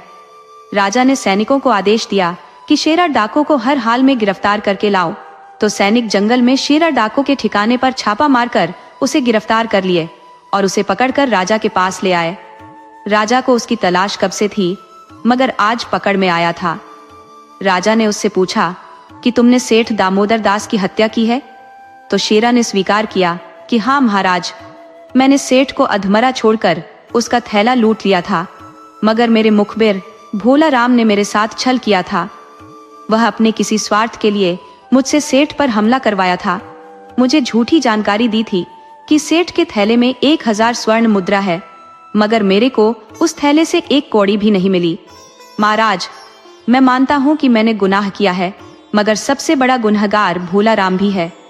राजा बोला कि तो तुम्हें नहीं पता कि सेठ जिंदा बचा या मर गया? शेरा बोला कि जी महाराज, मुझे कुछ नहीं पता। सेठ को चोट बहुत ज्यादा लगी थी, इसलिए बचने की गुंजाइश तो बिल्कुल नहीं थी। सेठ मर गया होगा और उसके शरीर को जानवर खा गए होंगे। राजा बोला कि तुम दोनों ने बहुत बड़ा अपराध कर दिया है, तुम्हारा अपराध माफी के योग्य नहीं है, इसलिए दोनों को फांसी चढ़ा देने का आदेश दिया जाता है। राजा ने दोनों को फांसी चढ़वा दिया। सेठ की पत्नी यह मानकर रह गई कि अब उसका पति जिंदा नहीं है। उधर सेठ जंगल के पास किसान के घर में आराम कर रहा था। उसकी 10 वर्षीय बेटी हर वक्त सेवा में रहती, समय से दवा और भोजन दे रही थी। इस तरह 1 महीना गुजर जाने पर सेठ कुछ चलने फिरने लायक हो गया। अब वह अपने घर लौटना चाहता था। तब उस किसान की पत्नी ने बताया कि अभी 15 दिन और आराम करिए, उसके बाद चले जाना। इस तरह 15 दिन भी गुजर गए।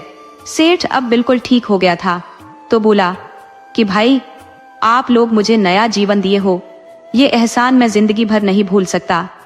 आप लोग बुरा न माने तो मैं एक बात आप लोगों से कहना चाहता हूँ।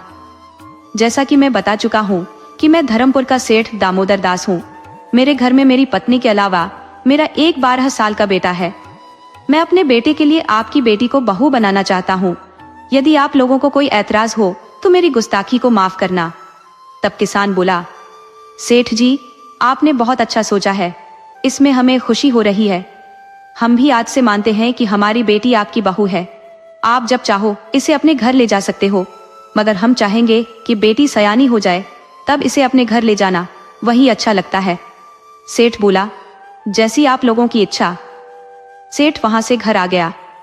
सेठानी सेठ को जिंदा देख खुशी के मारे झूम उठी, तो सेठ ने ही बताया कि मैं भगवान की कृपा से बच गया। सेठ ने बताया कि किस प्रकार मुझे एक किसान ने अपने घर में सहारा दिया, तो उसकी पत्नी ने मेरा इलाज किया, तब मैं बच पाया हूँ। मैंने भी उनका एहसान चुकाने के लिए उनकी बेटी को अपनी बहू बनाना स्वीकार कर लिया है। सेठानी बोली कि आपने बहुत अच्छा किया है। हमें वैसे लोगों का एहसान जिंदगी भर नहीं भूलना चाहिए, और उसे संजो कर रखने का यही तरीका है कि उसकी बेटी हमारे घर की शोभा बने। आप जितना जल्द हो बहू को घर ले आओ। सेठ बोला कि हमारा बेटा अभी 12 साल का है, तो उसकी बेटी 10 साल की है, अभी 5-6 साल इंतजार करना पड़ेगा। सेठानी ने भी बताया कि मैं भी आपके लिए चुप नहीं बैठी थी। राज दरबार में शिकायत की थी, तो आपके दुश्मन भोला राम और आपके ऊपर हमला करने वाला चोर शेरा दोनों फांसी चढ़ गए। ये सब मेरे प्रयास के कारण हुआ। सेठ बोला कि तुमने बहुत बहादुरी का परिचय दिया है, अब हम बिना रोक टोक के गांव में व्यापार कर सकेंगे। तब स्त्री बोली कि नहीं, अब आप गांव की तरफ जाओगे भी नहीं, अब आप 4-5 नगर में ही व्यापार करो, गांव में जाने और आने का विचार त्याग दो। सेठ भी काफी डर गया था, तो पत्नी के विचार से सहमत हो गया। इस तरह गांव से लगभग उसने रिश्ते तोड़ लिए। अब वह एक नगर से दूसरे नगर में व्यापार शुरू कर दिया था। व्यापार भी अच्छा चल निकला था। इस तरह समय गुजरा और 5 साल गुजर गए। उधर जंगल में किसान की पत्नी बोली कि सेठ कहकर गया था कि बेटी को बहू बनाकर ले जाऊंगा, मगर एक बार भी अपनी होने वाली बहू की हाल जानने नहीं आया कि कैसी है। अब तो यह सयानी हो चली है, क्या भरोसा सेठ आए या न आए। अमीर लोग मुंह पर तो चापलूसी की बातें कर देते हैं, मगर उनके मन में कुछ और ही रहता है। किसान पत्नी से बोला कि आप ठीक कहती हो, शायद इस बात को सेठ भूल गया होगा। अब हमें बेटी के लिए कोई अच्छा सा लड़का ढूंढकर ब्याह कर देना चाहिए। पत्नी बोली कि आपकी बात भी सही है, मगर एक बार आप उस सेठ से भी मिल आओ। आप लड़की वाले हो, उससे मिलने में कोई बुराई नहीं है। आप उससे बेटी के बारे में कुछ मत कहना, बस एक बार उसके सामने हुआ हो। किसान बोला, ठीक है, कहती हो तो कल सुबह ही घूम कर आ जाता हूँ। किसान दूसरे दिन नगर के लिए चल पड़ा। वो नगर में तो दोपहर तक ही पहुंच गया, मगर सेठ का घर खोजने में शाम हो गई। सेठ के घर के दरवाजे पर एक दरबान था। पूछने पर बताया कि सेठ जी अभी घर में नहीं है, सेठानी और उनके बेटे हैं, कहो तो उनसे मिलवा दो। किसान बोला, हाँ उनसे ही मिलवा दो। तो दरबान घर के अंदर जाकर सेठानी से कहा कि कोई जंगल पार गांव से सेठ से मिलने आया है। जंगल पार गांव का नाम सुनते ही सेठानी भड़क उठी कि मुझे अब जंगल पार या जंगल के इस पार के किसी आदमी से नहीं मिलना। मुझे गांव वालों से कोई मतलब ही नहीं है। उस आदमी से कहो कि यहाँ से जाए। दरबान बाहर आकर बताया कि सेठानी आपको यहाँ से चले जाने को बोली है, उन्हें अब किसी गांव वाले से नहीं मिलना। किसान निराश हो जाने के लिए पीछे घूमा कि सेठ वहां आ गया था। सेठ ने तुरंत किसान के चरण छू लिए और बोला कि आप यहाँ से कैसे जा सकते हो? सेठानी आपको नहीं जानती इसलिए ऐसा बोल दी है। मैं सेठानी की तरफ से आपसे माफी मांगता हूँ। आप सभी बात छोड़कर यह बताओ कि मेरी बहू कैसी है, क्या मैं अब उसे अपने घर ला सकता हूँ? सेठ ने बताया कि मैं 4-5 नगरों में व्यापार के सिलसिले में फंस गया था, इसलिए आपके पास नहीं आ सका, मगर अब आपके साथ ही बहू को लाने आपके घर चलूंगा। सेठ ने सेठानी से बताया कि मुझे जीवन देने वाले यही है, इनकी पत्नी है और इनकी बेटी है, जिसे मैं अपनी बहू मान चुका हूँ। सेठानी ने भी किसान से माफी मांग ली तथा तुरंत भोजन का प्रबंध किया। किसान को घर के अंदर पलंग पर सुलाया। सेठ ने खुद पंखा झलकर किसान को भोजन खिलाया। किसान इस बात से गदगद हो गया। वह खाना खा लेने के बाद तब विस्तार से बताया कि हम किस प्रकार परेशान हो गए थे, हमें लगा था कि आप भूल गए हो। इस तरह बातें करते दोनों ने रात बिता दी। सुबह में किसान अपना खुद का ताना लेकर और बेटे को साथ लेकर किसान के घर गया और किसान की बेटी को बहू बनाकर अपने घर ले आया। किसान की बेटी समय के साथ बहुत चतुर हो गई थी। सेठ के दिन ठीक से गुजर रहे थे। अब बाहर का कारोबार सेठ का बेटा मोहन देखने लगा था। जैसा कि व्यापार कई अन्य नगरों तक फैला हुआ था, बहुत दूर दूर के व्यापारी उससे सामान खरीदने आते रहते थे। मोहन भी अपने से जुड़े व्यापारियों के यहाँ तगादा के लिए जाता रहता था। उसे एक नगर से दूसरे नगर आने जाने में कई दिन लग जाते थे। वह आगमपुर नगर में सबसे ज्यादा जाता था, वहां का व्यापार सबसे ज्यादा का था। आते जाते उससे जुड़े हुए किसी व्यापारी ने बताया था कि मोहन, तुम जब भी व्यापार के लिए जाना तो एक बात का ख्याल रखना, चाहे कितनी भी मजबूरी हो, परंतु रास्ते में एक गांव है पापनगर, वहां कभी मत रुकना, क्योंकि वहां का बच्चा बच्चा भी लुटेरा है। दामोदर दास इस बात का हमेशा ख्याल रखते थे। वह गांव नगर जाते वक्त रास्ते में ही पड़ता था, तो दामोदर दास पहले से भुक्तभोगी थे, दूध का जला छाछ भी फूंक कर पीता है। दामोदर दास ने कभी उस गांव में ठहरकर पानी भी नहीं पिया था। वह अक्सर मोहन को समझाते रहते कि जब भी आगमपुर जाते हो तो पाप नगर को याद रखना।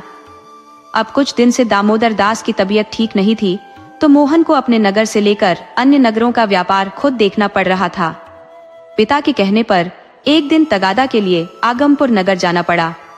दामोदर दास हर बार मोहन को समझाकर भेजते थे कि पाप नगर का ध्यान रखना, मगर इस बार अपने बेटे से यह बताना भूल गए कि रास्ते में कभी रुकने की जरूरत पड़ी तो पाप नगर में कभी मत रुकना, वहां के लोग बहुत बदनाम और बुरे हैं।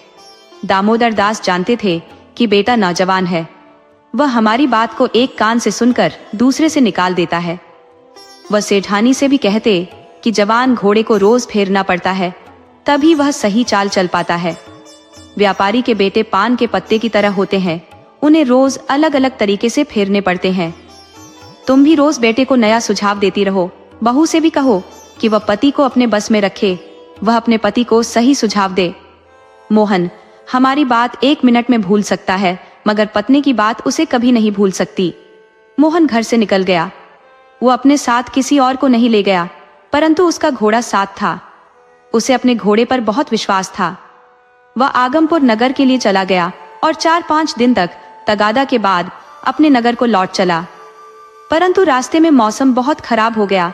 आंधी और पानी का जोर चलने लगा। वो एक जगह ठहर कर हवा और पानी के थमने का इंतजार करने लगा, मगर तूफान था कि ठहरने का नाम नहीं ले रहा था। धीरे धीरे शाम होने को आई।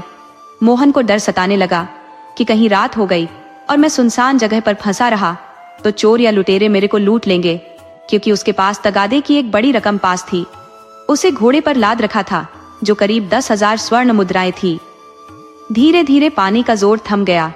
हवा भी रुक गई तो मोहन किसी सुरक्षित स्थान की खोज में आगे बढ़ने लगा, परंतु वह ज्यादा दूर नहीं जा सका।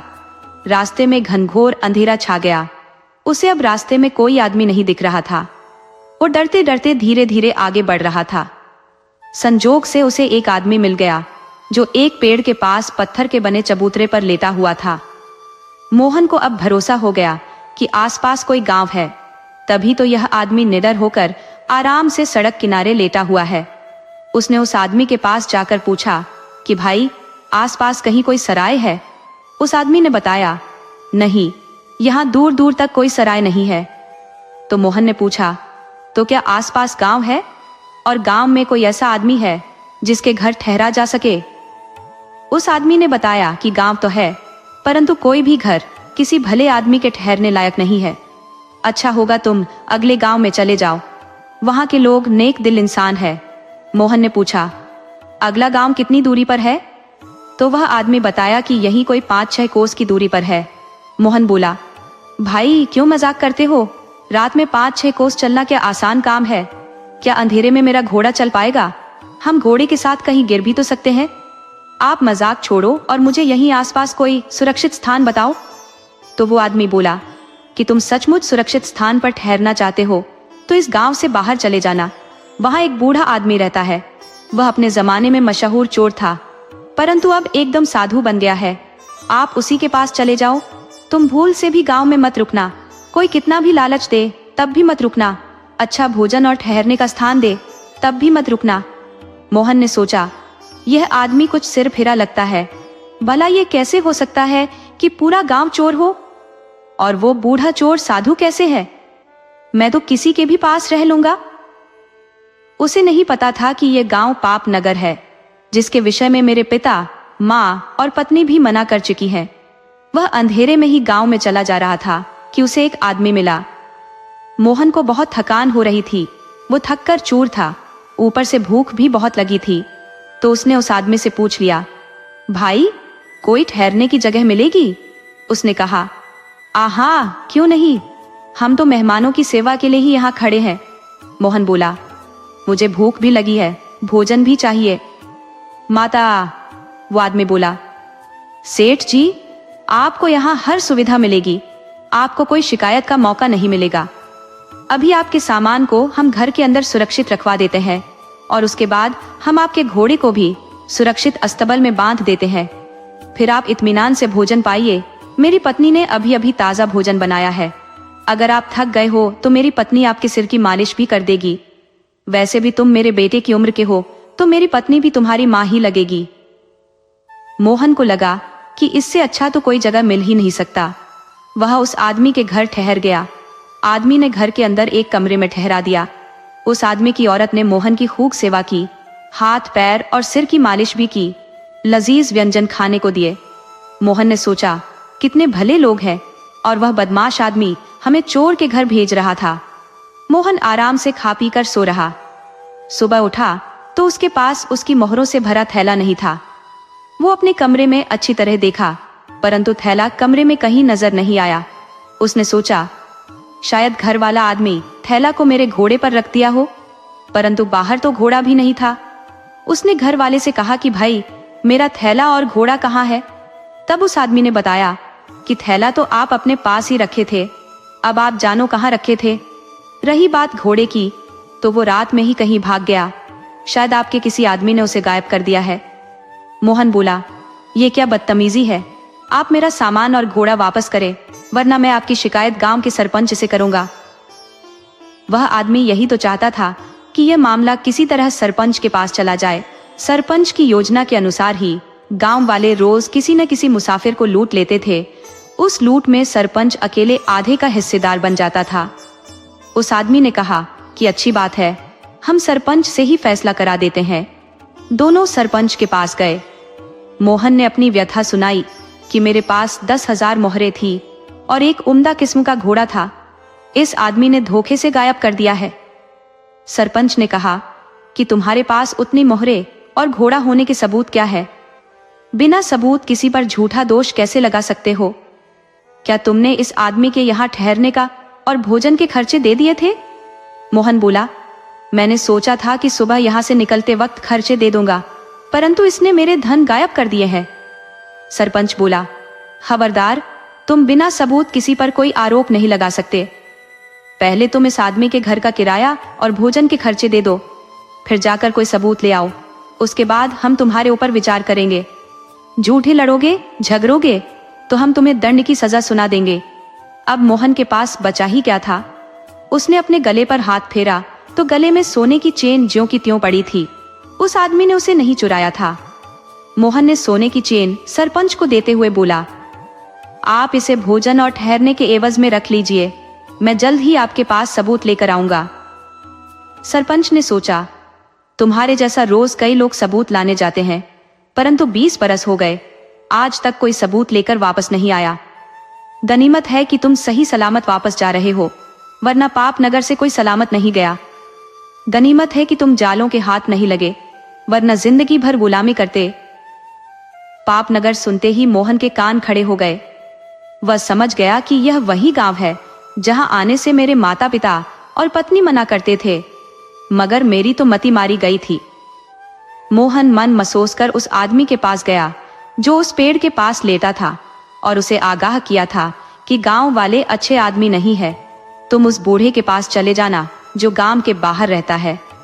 मगर मोहन ने उसकी बात अनसुनी कर दी थी। अब रोते हुए मोहन ने अपनी व्यथा उस आदमी से सुनाई कि भैया, मैं तुम्हारी बात नहीं मानकर लुट चुका हूँ, आप मेरी कोई मदद करो। उस आदमी ने कहा कि अब लुट चुके हो तो मैं क्या मदद कर सकता हूँ।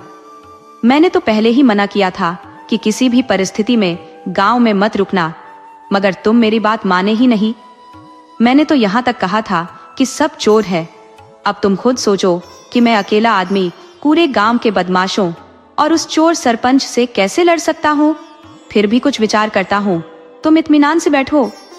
उस आदमी ने कुछ विचार कर कहा कि कल इस रास्ते से राजा की सवारी निकलने वाली है, तुम राजा की सवारी के सामने लेट जाना और राजा जब पूछे तो उससे अपनी व्यथा बता देना। मैं तुम्हारी गवाही के लिए साथ रहूंगा, अब राजा ही इसमें कुछ कर सकता है। मोहन उस आदमी के साथ ही उस चबूतरे पर ठहर गया। दूसरे दिन दोपहर में राजा अपने सैनिकों के साथ पैदल ही आ निकला तो मोहन राजा के सामने लेट गया। राजा ने उसके इस तरह लेटने का कारण पूछा तो मोहन ने बताया कि मैं धर्मपुर के सेठ दामोदर दास का पुत्र मोहन हूँ। मैं अपने पिता के कारोबार के पैसे कई नगरों से वसूल कर लौट रहा था। परसों रोज मौसम ज्यादा बिगड़ जाने के कारण अपने नगर नहीं लौट सका। रात होने के कारण पाप नगर में ही रुकना पड़ा, परंतु जिसके घर ठहरा उसने मेरे 10,000 स्वर्ण मुद्रा और घोड़ा गायब कर दिया। जब सरपंच के पास शिकायत लेकर गया तो वो सबूत की मांग कर मेरे गले का चेन भी उतरवा लिया। राजा बोला, सबूत मांगकर सरपंच ने कोई गलती नहीं की है, मैं भी बिना सबूत तुम्हारी कोई मदद नहीं कर सकता। तब वो आदमी जो पेड़ के पास चबूतरे पर लेटा था वह आया और राजा को सलाम कर बोला, महाराज, मेरा परिश्रम सफल हुआ, मैं गवाह हूँ इस युवक का। मैंने देखे हैं कि इसके पास उम्दा घोड़ा था, इसके पास काफी धन भी था। मैंने इसे सलाह भी दिया था कि इस गांव में न ठहरे, परंतु यह लड़का भयवश आगे नहीं बढ़ सका। वो आदमी राजा का ही गुप्तचर था। वह बहुत दिनों से किसी बड़े सबूत के चक्कर में यही ठहरा हुआ था। अब जाकर गांव के सरपंच और गांव वालों के खिलाफ बड़ा सबूत मिल गया था। राजा ने सैनिकों को आदेश दिया कि सरपंच को गिरफ्तार करके लाओ। सैनिक सरपंच को पकड़कर ले आए। सरपंच को उम्मीद ही नहीं थी कि वो कभी पकड़ा जाएगा। उसने अपना गुनाह कबूल कर लिया कि गांव में जितने चोर हैं उसका सरदार वही है। राजा ने मोहन का घोड़ा तथा मोहरों का थैला दिलवा दिया और पूरे गांव के चोरों की संपत्ति जब्त कराकर चोरों को जेल में डलवा दिया। मोहन अपना पैसा और घोड़ा लेकर घर गया और अपनी आप बीती माता पिता से सुनाई तो वह चकित रह गए कि हम तुम्हें रोज तोते की तरह रटाते थे, पर फिर भी जाल में फंस गए। हमें पता था कि वह गांव कुल्लटा औरतों का गांव है, चोर उन्हें अपनी पत्नी बनाकर उन्हीं के सहारे लूटते हैं। मोहन ने बताया कि पिताजी, अब वे नहीं लूट पाएंगे। मैंने राजा से शिकायत कर दी थी तो राजा ने गांव को ही उजाड़वा दिया है। अब वहां राजा के सैनिक लग गए हैं। इस तरह सेठ खुशी खुशी रहने लगा। कहानी से सीख, बुजुर्गों की सलाह और अनुभव सोने से भी कीमती होते हैं।